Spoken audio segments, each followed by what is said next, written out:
All right, so we're in Dad's garage. Got a little broken cell phone mount here. The old ball separated from the mount, and I tried super gluing it, and that worked for about a day. And well, as you can see, that didn't work out so well. So what I'm going to do is I'm going to drill a hole right in the center of this guy, and then subsequently into this guy. See about driving a screw up the back of it. Try to fix it with some metal parts. Look, Ma, no vise.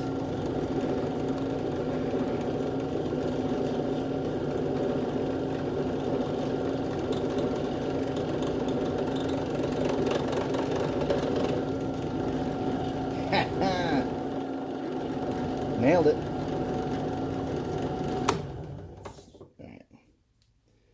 Now what we're going to do is step up the bit size, work our way up. I want to make sure it was center.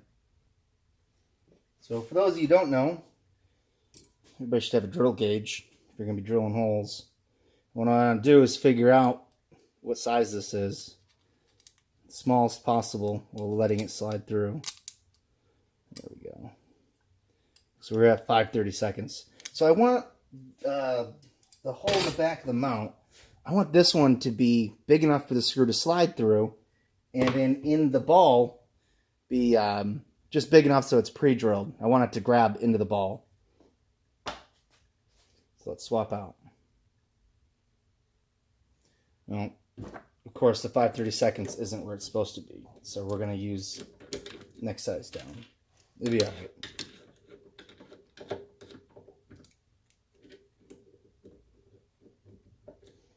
It's locked and loaded.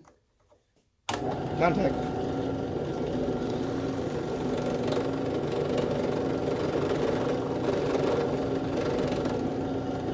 Nice. Look at that. Nice and center. I'm probably going to have to flatten out the support in the back where the screw head's going to go right here. Well, cross that bridge when we get there. Let's see here. Actually, I think I'm going to use the same size bit. That seems like it was small enough it'll just grab right in here. Although I probably should pre-drill it with the small bit to get it center. Yeah, let's do that. Change out bits. I probably should pull this ball out of here. There we go. I don't want it all weebly wobbly in there.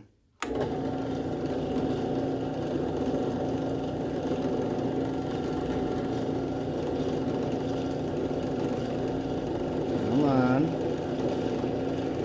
Find your center.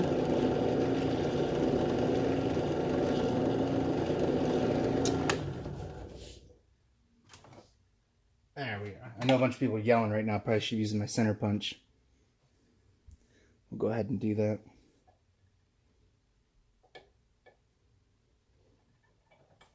In case you don't know, center punch is a spring-loaded punch. It's great for making a pilot hole. There it is. Little indent so you can get the drill started.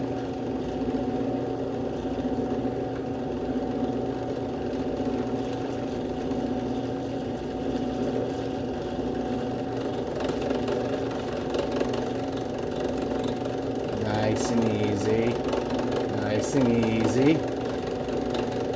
Nice and easy. I want to go all the way through so there's no risk of bottoming out. There we go. Alright, swap back to our other bit. I'll keep it running for this one.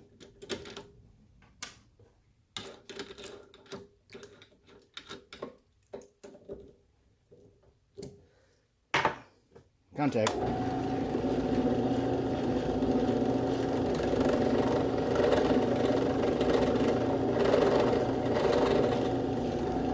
Nice.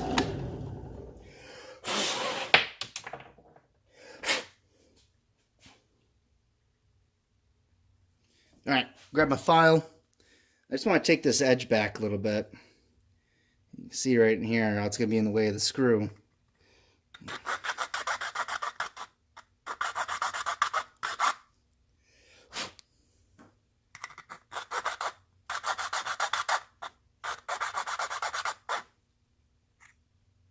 A little bit more.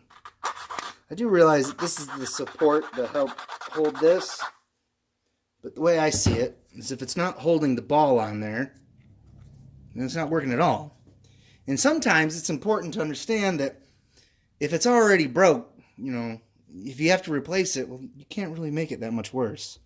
So, never any harm in trying. All right, there is a way that this thing's going to need to go on.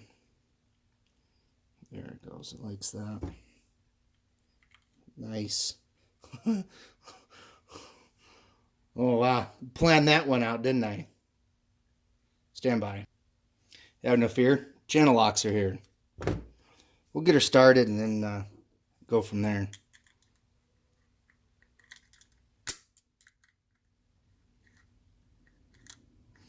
Yep. So just crank it in there till we see it poking out the other end, and maybe I can wedge a screwdriver in there.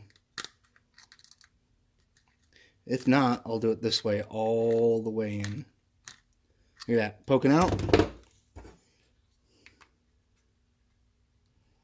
There we go.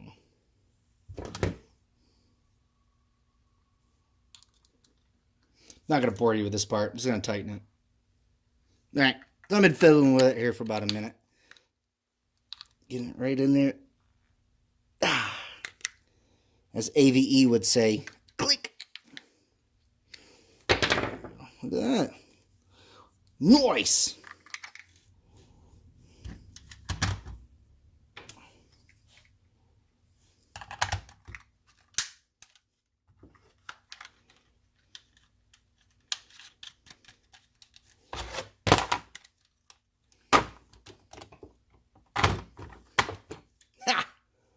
Good to go. I'll probably put a little bit of super glue on that just to give it some backup reinforcement, you know. Take a little load off. Probably won't do anything though. Another little torque check, little. Yeah, that's in there good and tight. Good and tight. Oh, look at that. Yeah, see? I'm gonna have to be gentle with her. Well, that's all for today, folks.